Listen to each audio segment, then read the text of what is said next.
Wait, you don't want to stop? But why? Self-harm is so horrible. Why don't you want to stop? Is it because you're doing it for attention? Hi guys, welcome back. So today we're gonna talk about why so many people that self-harm don't feel like stopping and sometimes are scared of stopping. When I was a bit younger in my recovery, when I was still in therapy and I was still new to this whole recovery thing, I would say, I felt very ambivalent about recovery, about stopping, self-harming and all of that. And I just want to share my story and share why some people are so scared of recovery and don't feel like they want to recover. And just to make things very clear, this is not a video about why you shouldn't recover, it's a video about why some people don't want to recover and why they're so scared. This is not an entire recovery video or anything like that. I'm very much pro-recovery if you watch any of my other videos, but I think it's very important to acknowledge the feelings of some people and of, I would say, many people, almost everyone that feels very scared before starting recovery and having to leave all of that behind. So I made this meme a while ago. I'll see if I can find it. I think this is such a good representation of recovery because most of the time I felt torn. I felt so torn between wanting to get better and wanting to stop self-harming and wanting to get out of depression and all of that, having new behaviors and all of that good stuff, and at the same time having my addiction just wanting me to go even deeper in it and just getting even worse, self-harming even more in new ways that were even worse, quote unquote, and all of that. And I felt incredibly ambivalent. And at some points I even didn't want to recover at all, but thought was too scary. But why is it so scary to imagine recovery? Well, the only way I can put it is if you're, I don't know, in a position where you're really struggling and you're trying to get out, you're trying to do better, just trying to survive, and you find something that helps you. And you find something that makes you be able to get through the day and sometimes feel a bit better and be able to live your life. And this thing stays with you. It stays with you through your darkest moments.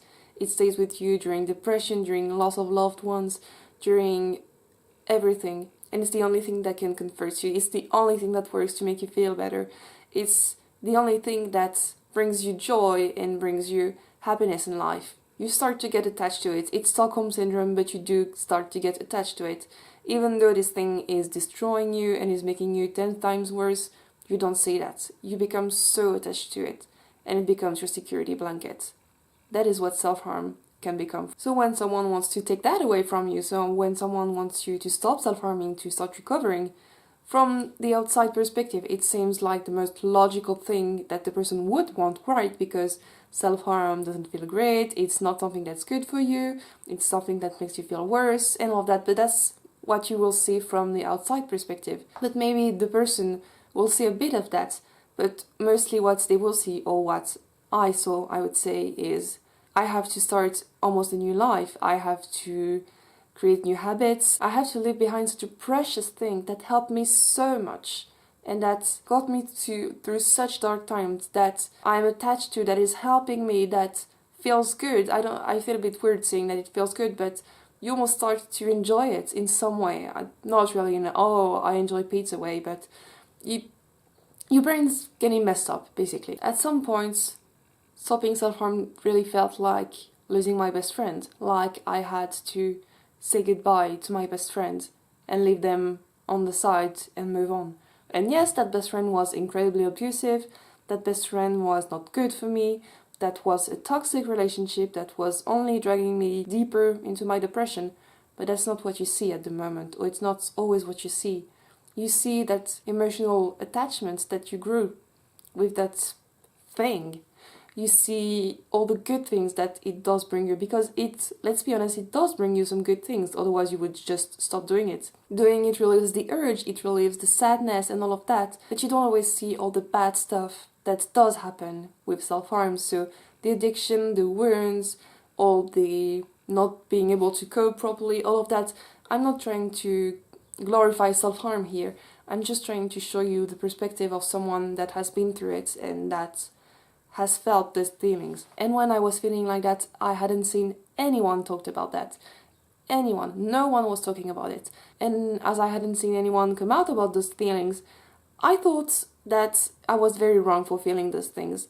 And I wasn't able to open up about them because I was so scared, and I didn't want to be mistaken for attention seeking. At the time, I was too scared to come out about those feelings of just being so attached to self-harm and so attached to the behavior, and being so scared to leave them behind and not wanting to leave them behind. And so if you have a loved one that is self-harming and that doesn't want to stop, and you can't understand why, and I can understand why you don't understand, because it seems so foreign if you've never felt this type of way, if you've never had an addiction, if you've never had an unhealthy coping skill that you just could not leave behind. It's very, very hard to understand. But just know that this is such a huge step for them, and it's not just stopping self-harm, it is leaving behind something that can feel like an old friend that got you through so much, and having to rediscover sometimes how to live. I know that sounds dramatic, but it's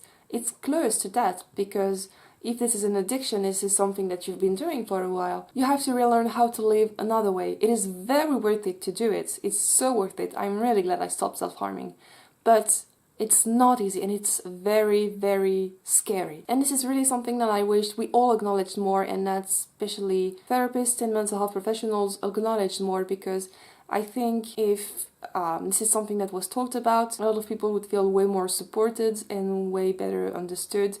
And I think that once you have acknowledged that feeling of, well, I really don't want to stop self-harming, I'm scared of stopping my self-harm, it feels like losing an old friend, I've become so attached to it, then once you've acknowledged that, you can move on, and you can try to move on. The first step to resolving a problem is always admitting that you have a problem, and this is not something that I see being done a lot right now. One of the symptoms of addiction is being very centered around the behavior or the product that you're addicted to.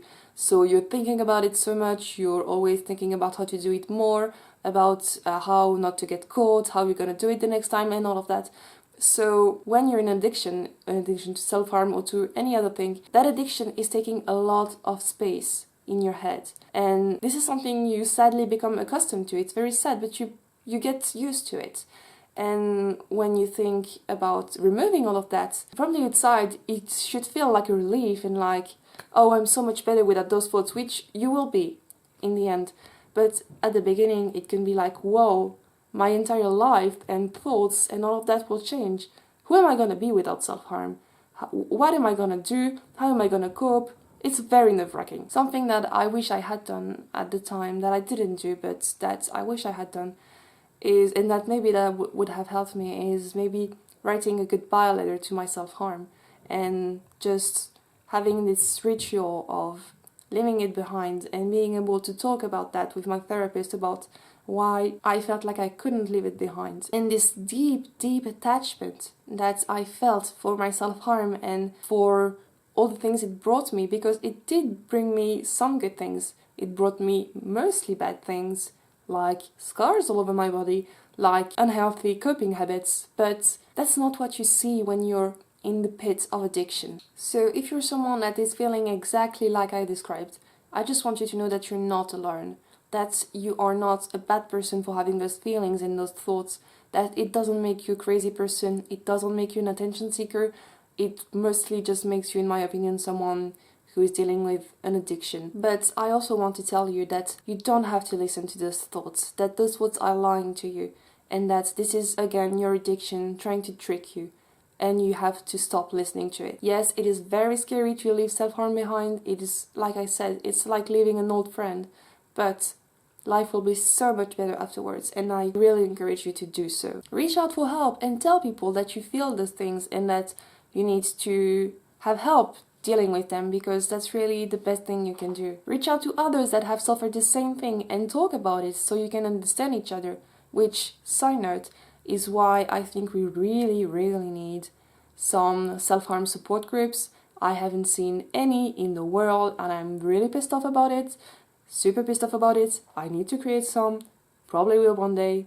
Anyway, let's keep on track. And if you're either a loved one from someone who self-harms or a therapist of someone who self-harms, I guess it can be very frustrating when you see someone feeling like this, but please be patient with them. Please reassure them that you understand them, that you don't think that they're an attention seeker. Please try to understand their perspective, because this is how you both are gonna get along and are gonna be more equipped to help the person. Especially if you're a therapist, please acknowledge the feelings and acknowledge that this is a possibility and that recovery can be so scary, and mostly the attachment parts to self-harm or to anything else, but like, I'm talking about self-harm here.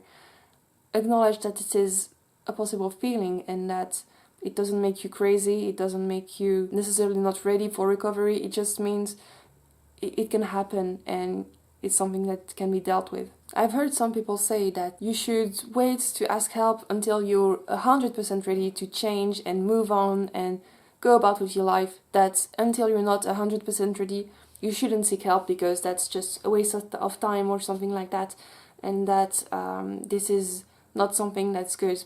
But I don't really agree with that, because like I said, when you're in this addiction mindset, I really think the ambivalence is always going to be there to some degree, and that if you wait for the ambivalence to pass, you're going to wait a long time and you're going to waste a lot of time, a lot of energy, resources that you could have spent doing recovery bit by bit. I think you can reach out for help at any time, even if you don't 100% feel ready. This is something you can work through with your therapist, with your psychiatrist, with your whatever. I think you don't have to wait to be 100% ready, because I don't know if that day ever really truly becomes real.